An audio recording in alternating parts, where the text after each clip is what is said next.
napot kívánok, nagyon sok tisztelettel és szeretettel köszöntöm a PesText Fesztivál látogatóit. Engem Tarr Ferinek hívnak, a HUBBY Magyar Gyerekkönyv Fórum elnökségi tagja vagyok, és engem ért az a megtiszteltetés, hogy Catarina Sobrallal beszélgethetek, aki egy nagyon neves illusztrátora a kortárs gyerekirodalomnak. 2014-ben a Bolognai Gyerekkönyv vásáron a legnagyobb illusztrációs díjat nyerte el az Én nagypapám című könyvével, ami Magyarországon is megjelent a Vivandra könyvek gondozásában, és részben az ő munkásságáról, az ő könyveiről fogunk beszélgetni online módon. So, Catarina, hello, welcome. It's good to see you. Hello, Feri. Thank you, you too. First of all, we are very sorry that we can't have you here in person, because originally you would have a workshop here.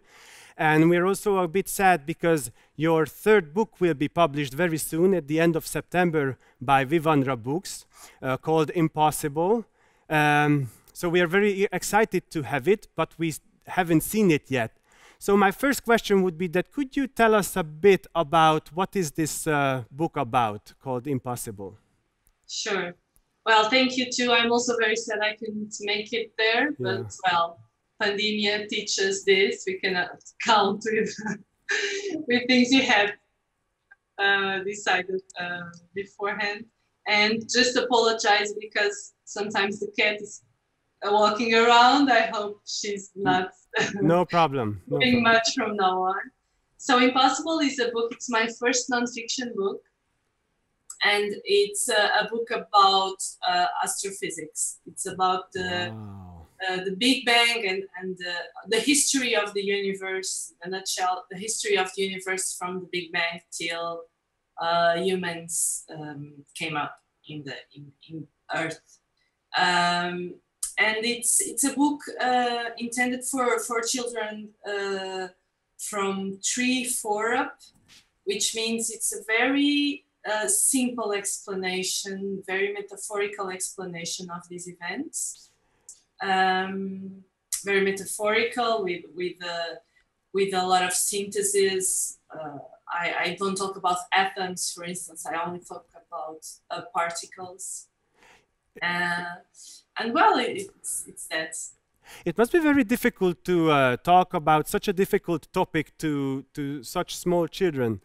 I think it's not a very common topic to tell children about. So how did the topic pop into your mind? I mean, and usually about your books, what do you have the first? Do you have a thought about the way of illustrations, or you have the topic first, or do you have the texts first? How do you write a book?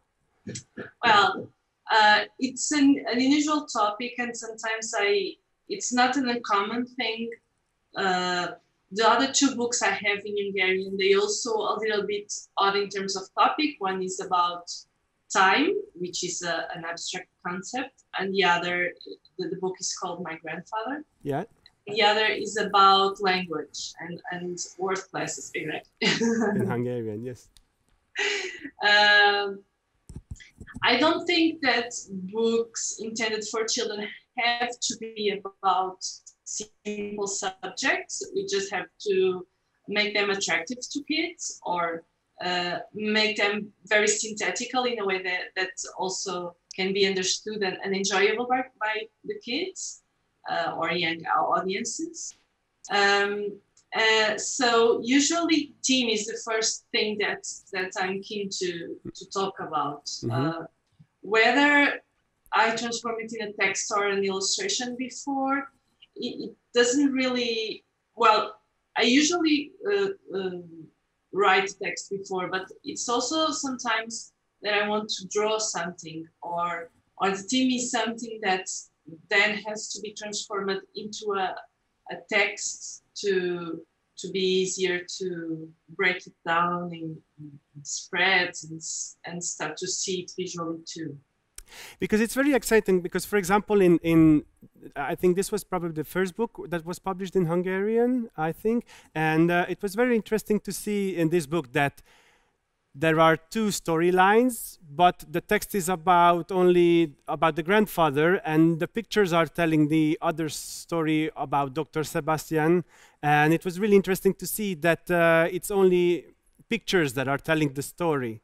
So would you say that are your books are picture books, meaning mostly the illustrations are telling the stories, or it's not that easy that these are only picture books? Well, good question. Thank you. I think it's not very conscious when I do this. In that book, for instance, I really wanted to explore the idea of counterpoint and of a text being complemented by the illustrations. So in that particular case, I did on purpose to leave a lot of information to the illustrations or to the image, as a means to don't be too obvious in what I want to say, because I wanted to do this comparison between Dr. Sebastian and the grandfather of the story, but also to leave it open to interpretations. I think that sometimes the text holds itself. The other book I have in Hungarian, it could be read out loud, and you actually don't need the support of the images to understand the story. It's not the same experience, obviously. But in that sense, I don't know how to answer your question. No, I perfectly understand, because you have the other book called Ashimpa, which is an international title, and in that book you are playing with the language. So it's really interesting to hear that you're saying that in that book you don't feel that the images are supporting the text so hardly, so you can understand the text also, because I think in your other book, My Grandfather, it's really different. So if you said it was a good question, now I have a really difficult question for you. That what do you think? What is a good illustration for children books? So how would you define what's the purpose of a good illustration? Well, not only the illustration, but also the text. I have this idea of for children, it's very important to be synthetical. I think it's the third time I say that today. To connect with to have some emotional depth, and also to give freedom to the reader to interpret or read it as they please. And these three things, lately I've been thinking about these three things a lot, and I think they are all connected, because if you are synthetical, you are leaving space, or you're giving freedom to the reader to read it as they please. And if you use the emotions to connect with the reader, you're also trying to make them identify themselves with either the characters or the story, and that also makes them take the story and take the text and take the illustrations theirs to transform them, which also has to do with this idea of freedom. Great, yeah, I think that's also very important. And I would be very interested do you see any difference among illustration techniques, which techniques are working better, or do you have a favorite technique? We can easily tell that you like montages and using different kind of textures in the same picture. But do you feel a difference that if you use a technique like that, it's easier for the children to be involved? Do you see any differences among the techniques? Not so much on the techniques, maybe on the figures. Although I don't have a direct experience on knowing what's the feedback of the children when an illustration is more realistic, for instance. I'm not sure if that opens up more or closes this idea of freedom of interpretation, etc. My favorite techniques are usually the ones that I'm not a very patient person. I'm not. I need to see the things immediately, and that's why I like more crayons and markers and wax pastels, pencils, things that are needed that I don't have to wait them to dry. So my favorite techniques are the ones that are quickest and also don't require a lot of patience. I see. Like layering. Imagine watercolors. We have to layer. We have to wait till they're set and dry, and then use another layer of color to. And I don't have that patience. I need to see it immediately. So I see. I see. In that sense, I like better techniques that are quicker And for example, do you use graphic programs on computer when you're doing your books? Because yes, usually the books. Oh, sorry, I interrupted you. No, sorry. Because what I see that in the illustration of children books, it became a big trend that most of the people using only computer graphic programs and not, sometimes they don't even use a pencil or anything like that. And watching your books, I have the feeling that you are more a crafted like illustrator. So this is why I was interested that how are you with these computer techniques? For books, I usually use the computer after doing the illustrations by hand to make some corrections. Well, and doing the layout, obviously. Yeah. Typography as well. Usually, I do it. It's all handwriting. I see. Sometimes there are one or two exceptions that I use some analog techniques. I scan and then I mount on the computer for books, which is very rare because I have this feeling that when I see the illustration in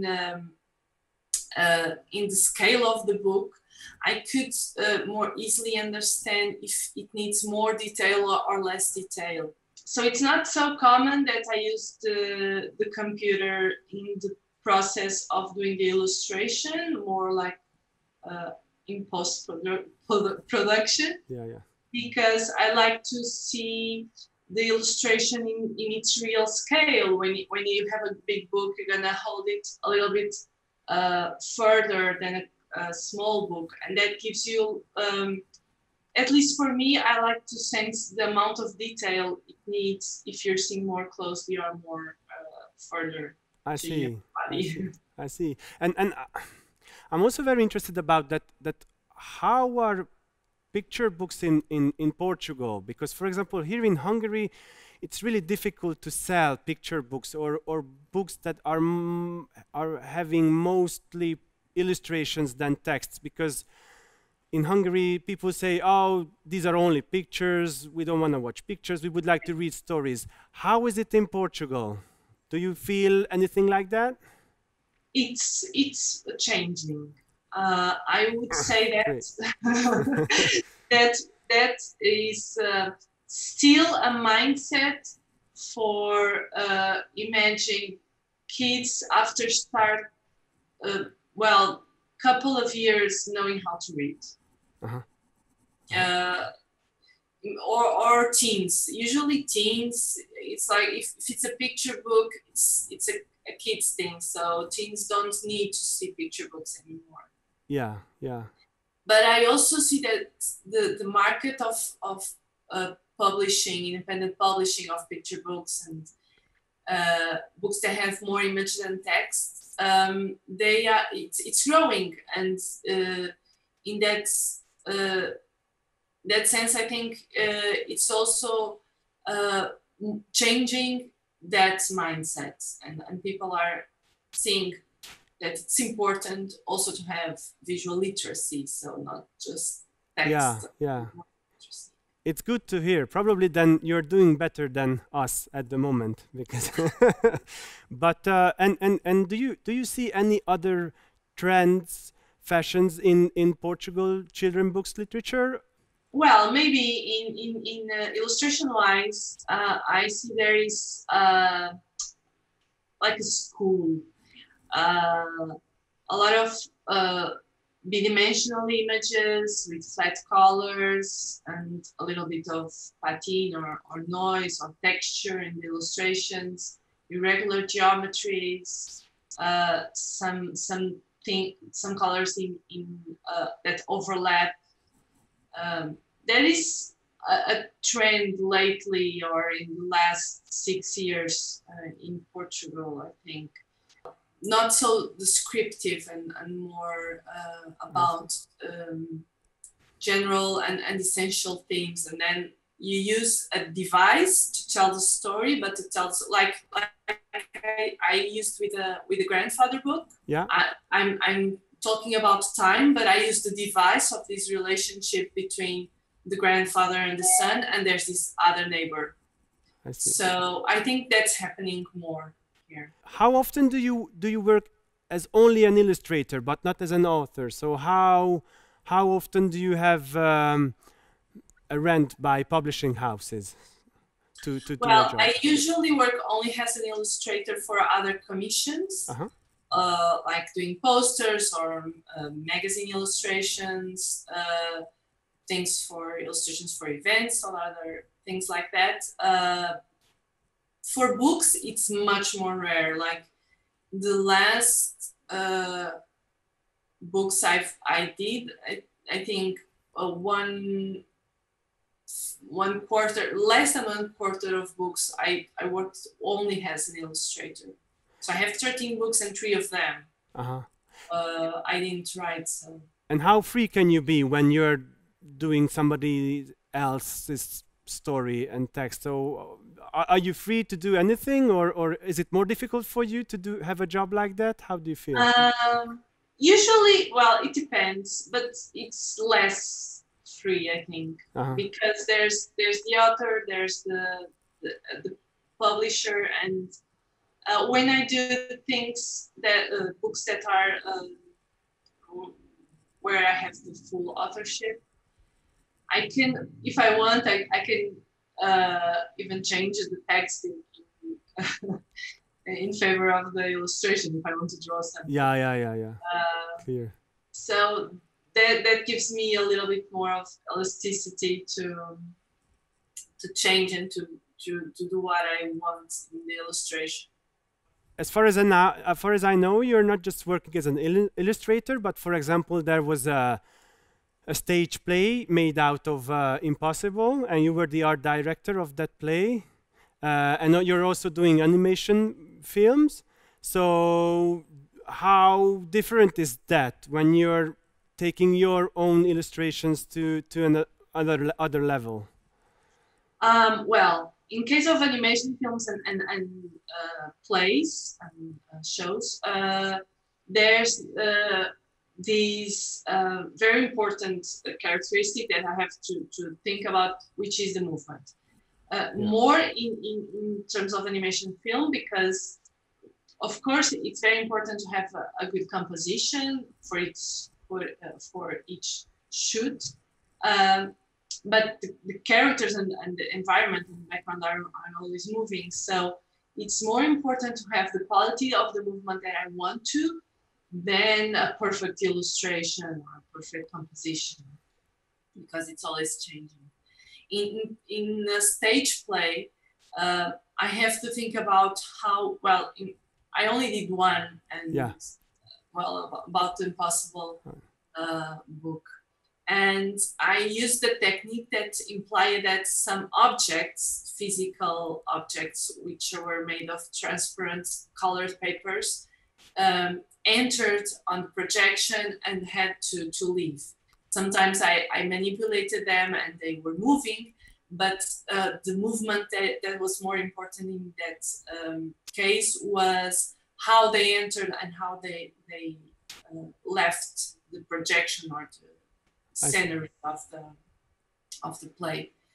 So that's very important, and that changes the way I have to think about the illustration, because it's a moving illustration. Yeah. And there's a shoot, or there's an illustration that it's coming and exiting the projection, and then there's sound, and that plays a really different. It makes the experience of the object very different. The music, also the sound design in terms of both cases have sound design. They have some sounds that help to understand and to punctuate these moments of objects that enter and exit the screen. And that changes completely the experience of the object. So if I have to do a comparison between the stage play and the book, which are basically the same theme and basically the same text, I would say that there's a lot of colors in the book that I don't need on the stage play, because those colors are given with, it's the sound that gives them. So are you planning to do some more of that kind of job? How do you feel? I'd love to. This play in particular, I'm going to present it again next year here in Lisbon. But I would like to think about other texts and other shows as well. Yeah. Great, good to hear. Animation-wise, I'm also doing one, so yeah. Good to hear. Good to hear. Unfortunately, our time has passed, so we have only time for one question, and that would be that what are you working on now? So what is it? What is the project that takes your time now? Well, mostly the animation. I'm doing a short film for adults, well, for all audiences. And I'm also planning to have a book by 2021, but I haven't really started the book. I'm doing another book that is a Don Quixote for kids. For a Spanish publishing house in poetry form. But yeah, the book that's on my mind still not quite developed, so I'm gonna have to wait longer. Well, it sounds really exciting, and the only thing I can strike for that next year, when hopefully we're gonna have PesText again, we would like you to take it, to bring it to us and show it us alive. And thank you very much for being here. And thank you very much for, I think it was very interesting to hear the way you are thinking, the way you are working. I'm very grateful for you being here. And we wish you good luck for your next project, with your next books. And we are waiting you back to Budapest in person. So all the best till then. Thank you so much. Thank you for the invitation. And I really hope to also meet you all the people I've been emailing you since I don't know how many months. I hope that will happen. I really hope that. Thanks a lot. Thank you very much. I hope that happens soon. Kedves nézőink, Catarina Sobrallal beszélgettem kortárs gyerekkönyvillusztrációról, a munkáiról, a munkamódszereiről, és nagyon sok szeretettel várjuk Önöket a PesText Fesztivál más beszélgetésein. Addig is pihenjenek, érezzék jól magukat, a viszontlátásra.